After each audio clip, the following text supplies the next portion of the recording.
Hello there, guys. Bright Founders Talk from Temi, an international software development company that designs, builds, and delivers software for sustainable businesses and promising startups. Today, we've got with us a new guest, Neal Chopra, the founder and executive director of Codology. Neal, thank you for coming on. How are you? I'm doing good. How are you? Good. I'm good, thank you. It's a Sunday evening, my side. I know it's a Sunday morning, your side. Definitely can see by the outside in the window. Tell us, where are you located? Yeah, I'm based in Silicon Valley in California, United States. So in the heart of technology, I'd say. Absolutely. So, seeing all these startups around me. Have you always been there? Lived there forever? Yes. Well, actually, I was born here, but I lived overseas as an expat in India for 3 years when I was younger. Cool. So went to school there for 3 years. I was really young, but was still able to get a sense of other cultures. Traveled a lot when I was there, so went to a bunch of different countries, Europe, basically anywhere you name it. Nice. I was going there. How do you think that has helped you in your understanding of your worldview? Being exposed to so many different cultures and being exposed to so many different people, interacting with so many different types of people. Each country you go to, you're going to meet different people. I think that's definitely helped me in my communication and my ability to read people, those types of things. So when I'm talking to, whether it be mentors, whether it be users for our platform, whether it be our team members, investors, whatever it is, I think I'm, able to recognize what they're feeling, adjust my tone and whatnot based on them. And I think that was all kind of, rooted in my early travels. Absolutely. Right, let's get into the world of everything that you're doing at Codology. So, Neal, first of all, tell me, where did the idea come from? So I saw on your LinkedIn about one year, 6 months ago, around that kind of time it started. Where did the idea come and where were you sitting? Was it kind of like a eureka moment where you just thought, wow, okay, I need to do this? Or it had been a journey which you've been thinking about for a long time? Well, it was more of a journey type of thing. I think there was two main things. I think one of them was my mom's uncle has a school in India where they provide education for girls in rural areas. So one of my things was like, okay, let me do something to help them anyways, get some service in there. It just feels good to do that anyways, right? So maybe getting some coding workshops or whatever, help them learn computer science, just because I saw the transformation, the power of computer science through taking my own classes, how much it can help people. And now, our world is so tech driven that having those skills is like super important. Having tech literacy skills is super important. So that was one of the things. Another thing was for my school, we have to do service hours every year. So that's just a requirement to graduate. I was like, let me do a project instead of just going in and volunteering at some organization. Let me do my own thing where I'm really passionate about the issue. So that's kind of where Codology started. And I was supposed to go on a service trip with my school too, which is funny, a lot of service. But we were supposed to go to Puerto Rico on a trip, but that got canceled because a lot of the chaperones got COVID. So I had just had an extra week of doing nothing. And I was like, let me just start this project. And so what started as just like a smaller thing, hosting some workshops, turned into a really big thing. Neal, tell me, how old are you, if you don't mind me asking to start off with? I'm 17. 17. So obviously being so young, has there been kind of any challenges from people when you say that you are an entrepreneur, you've got your own business? Has there been any challenges for people to take the business more seriously, take you more seriously? Or have you not actually seen that in the tech world? Yeah, what's kind of interesting, I think, is I haven't really faced that as much. I mean, obviously you're going to get a few from investors every now and then. Like, if I'm doing something for a startup or whatever, they're going to be like, okay, well, you're way too young. But most of the times I think it's been, one, I don't really go out and just tell everyone my age, because then they're going to be like, okay, this kid's only 17. Let me just talk. And then if they ask me, then yeah, I'll tell them. But otherwise it's more of like, how I act and how I present myself. I think most people don't really assume that I'm 17, which is nice. And I think the other thing too is I really pride myself. I'm have a design-ish background. So I pride myself on the professional aspect of our website design, everything that we're doing, our Instagram, our social posts, try to make that spend a lot of time on that, just because I think that's what people get their first impressions on, is what does your website look like? And if it looks professional, then they're more likely to take you seriously. Absolutely. So tell me, you said you're living in the heart of everything tech in Silicon Valley. Is this one of the things that kind of motivated you, just being there, being in the heart of it, being in the buzz constantly? Is it something that helps you, kind of motivated you to start your own business as well? I think definitely, just because I personally haven't seen as many people my age doing it in Silicon Valley. I know there are, but like firsthand at my school, I haven't seen as many. But every time I go up to San Francisco, I see a bunch of founders there. Are you familiar with Y Combinator? Mm-hmm. Yeah, so Y Combinator's there. Every startup is like in Silicon Valley and San Francisco. So going up there, you just see people, and it's just that kind of culture of let me just do my work. I'm not gonna show off. I'll just walk around with like a hoodie and jeans or whatever. Nothing too crazy. Let me just do my company. So I think just seeing people love what they're doing, starting their own thing, not being confined to like boundaries, I think is what really inspired me to start Codology. Wow. Yeah. Mm-hmm. So you were around 16 when you started Codology. How much time is it taking up of your life? Obviously, being at school at the same time, incredibly difficult to concentrate on everything that you need to be doing. How much time does it take up? How do you cope with the work-life balance? Mm-hmm, mm-hmm. Yeah, I think one of the biggest things for me is just not treating it necessarily like work. I almost treat it as like, this is the thing that I love to do. It's super enjoyable. So for me, every time I'm, if I have extra time, then I'll, go do Codology stuff. But I try to make time at least an hour or two a day when school gets busy to just solely work on Codology. But now our team has become so big, so it's become a lot easier. How big is the team now? Around 120 people. Wow. 120. Yeah. Uh-huh. So what's really nice about that is now I'm doing less of the work, right? Because a lot of our content, we're a tech ed, nonprofit. So a lot of our stuff is teaching people. And so just having more people on the team results in more content being produced, more workshops being taught, which lightens the workload, obviously, for me. So I would say, last year was a lot more work I was doing. And then obviously this year over the summer, it was a ton of work. My summers are a lot of times, on working on Codology, working on these other passion projects. But I think during school, it's around an hour or two a day. Tell me a little bit more about the mission of Codology. You were saying, obviously, what you want to do and how you want to help people. What is the specific mission, and how are you separating yourself out there from the competition? There's a ton of organizations teaching coding workshops, right? That's not anything super novel, but I think it's just our approach. So obviously our mission is trying to bring computer science education to people around the world. I think that's super important. Like I said earlier, it's like a fundamental skill that people need to know.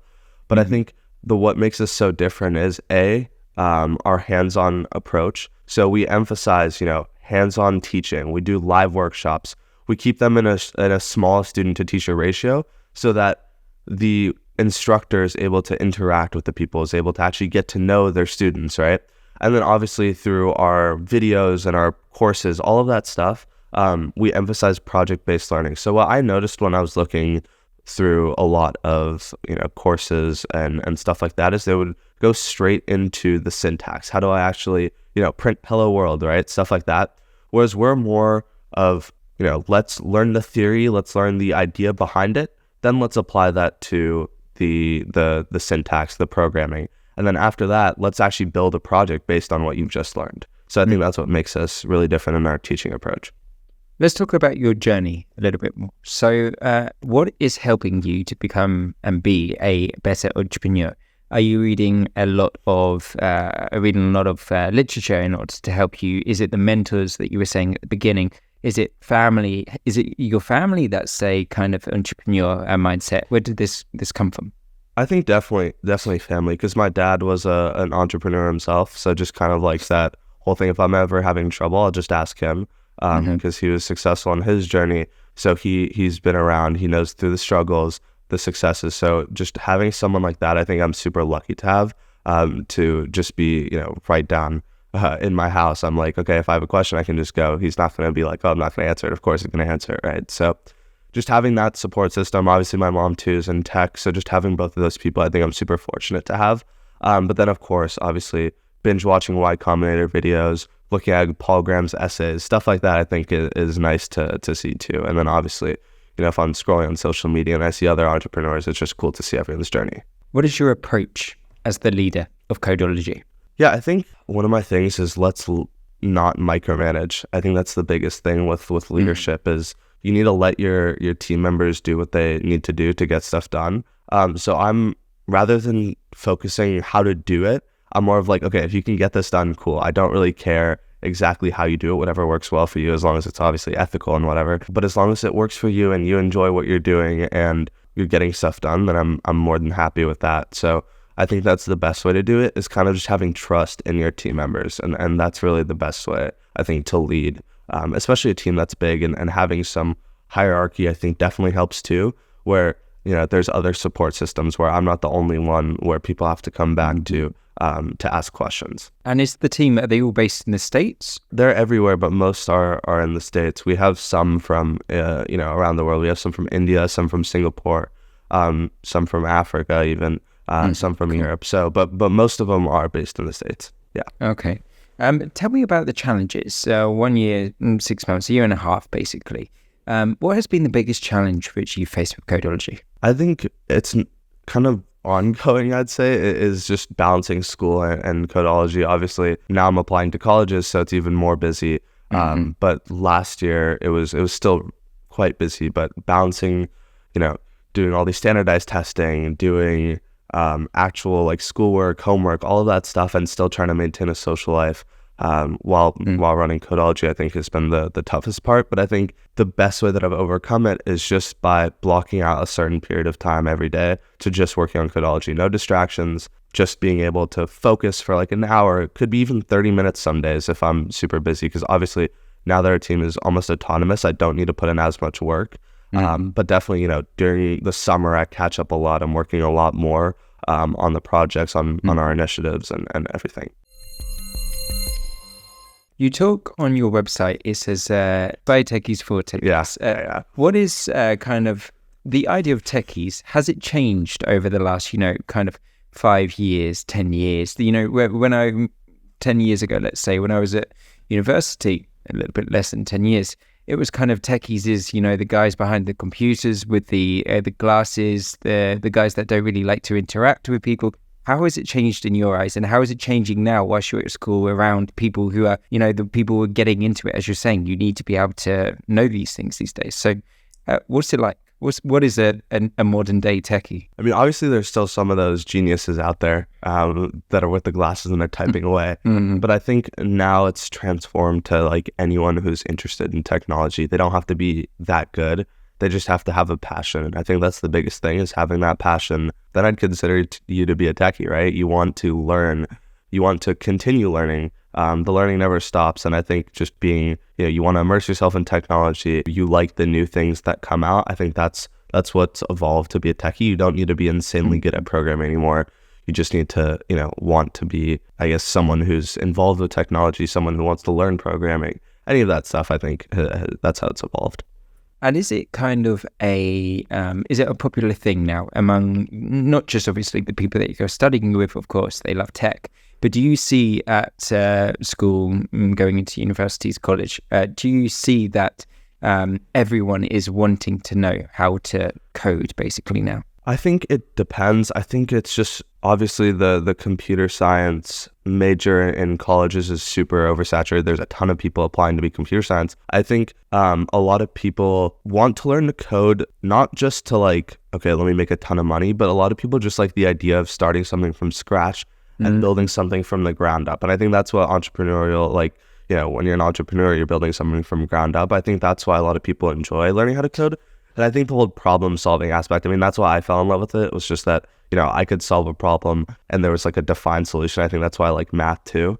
But I think that's why a lot of people have started to, explore code. And I think another thing is just that it's so popular now and it's going to become a skill that's necessary in the future. I mean, almost all jobs are going to involve, there's going to be a faster way to do something if you know how to code, I think is the best way to put it. So learning how to code now is very important. 3 more questions for you, and one of them here would be, we're talking about the future. What does the future hold for Codology? Honestly, more in-person stuff. I think that's what our biggest thing is. So all of our teaching right now is online. We do have every now and then we'll go to a local youth center and stuff and teach them live.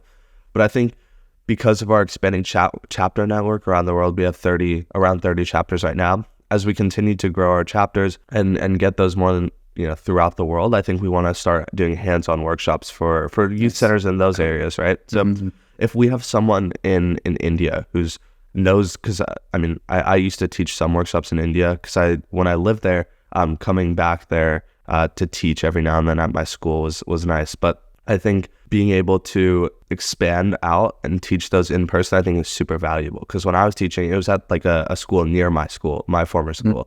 I think seeing the people like in person and being able to show them, being able to walk up to them and be like, hey, let me show you how to do this, I think was super transformative. And I think is even more impactful than just doing it online.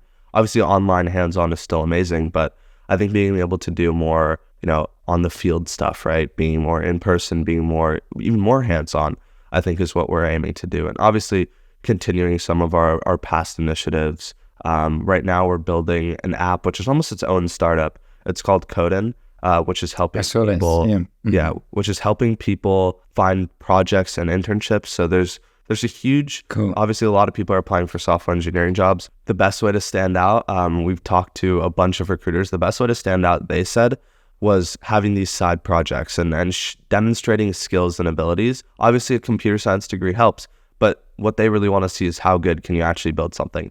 So we wanted to create this. I think it was, based on my own struggle trying to find internships and stuff like that. But I think having or finding internships and tech projects, like what do I build, right? So we built this to kind of tackle that problem, and that's what a lot of the Codology team is now focusing on. So that's kind of what's next. Really interesting. Okay. And obviously with living in Silicon Valley, you've got kind of the buzz, not just the buzz, but how would I say this? The motivation of geniuses everywhere around you.